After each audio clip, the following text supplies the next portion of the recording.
Skills and gun. Turn it off! Turn it off!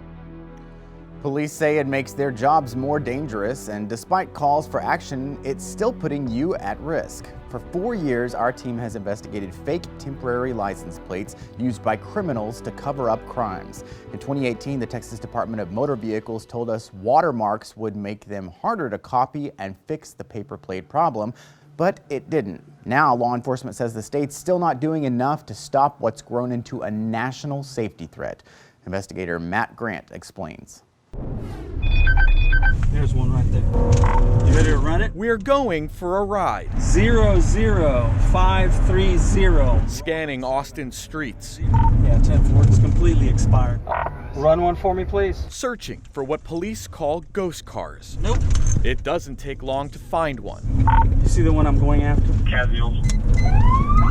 And then another. Why did he buy it in the first place? Because he could not get that vehicle registered.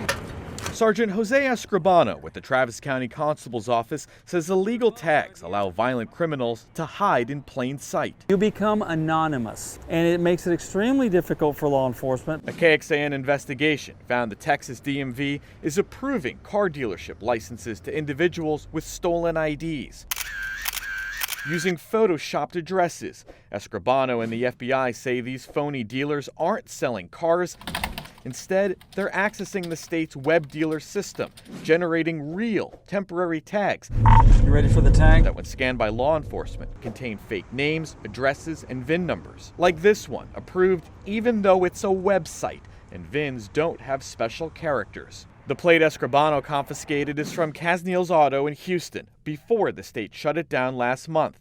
Records showed that in just 4 months of business, this small house became the second busiest car dealership in all of Texas, producing more than 236,000 temporary tags. Since 2019, Escribano says around 63,000 fraudulent tags have been produced in Travis County. Statewide, 2 million. He says they're sold online to buyers in all 50 states in what's become a booming $200 million black market. The system is broke. The application process is broke. It's a safety issue for law enforcement. It's a safety issue for the general public. Somebody hits you, somebody commits a crime, somebody hurts one of your loved ones. Who are we going to go after? I've got on my camera, Pastor. 100?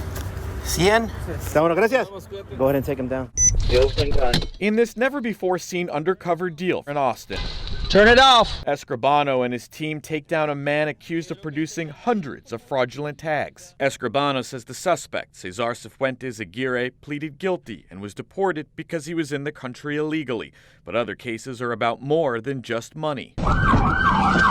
From human trafficking and drug smuggling at the border to robbery, rape, and murder, Escribano says bogus tags are often tied to violent crimes. According to sources, that includes 2 deadly drive-by shootings in Austin. Police believe one of the suspects, Manuel Huerta, is connected to multiple other shootings. He remains behind bars on a nearly $1 million bond.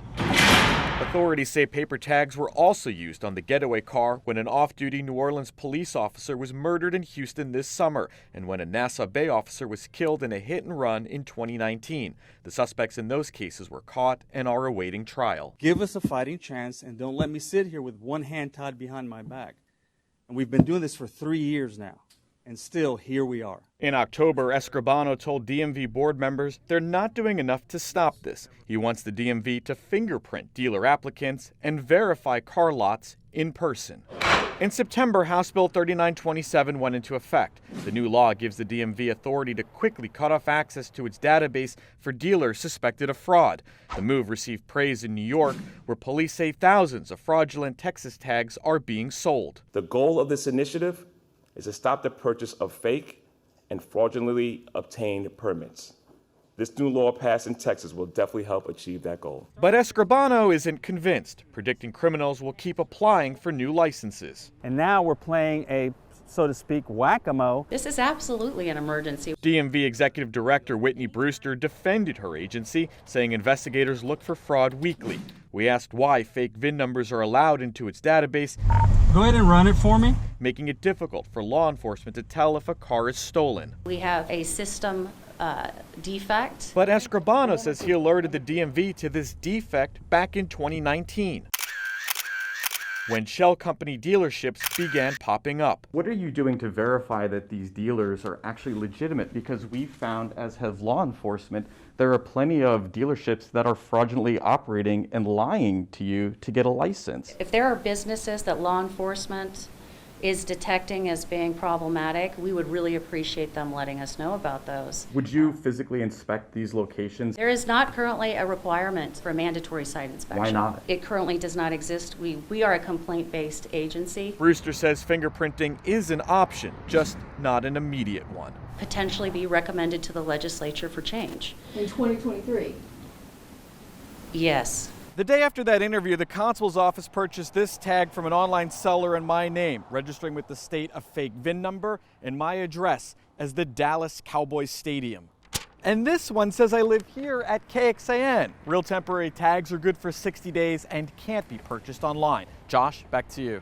Thanks, Matt. Following our questions, a Texas DMV advisory committee recommended tougher background checks for new non-franchise car dealers that would include fingerprinting, on-site inspections, and capping paper tags at $900 a year.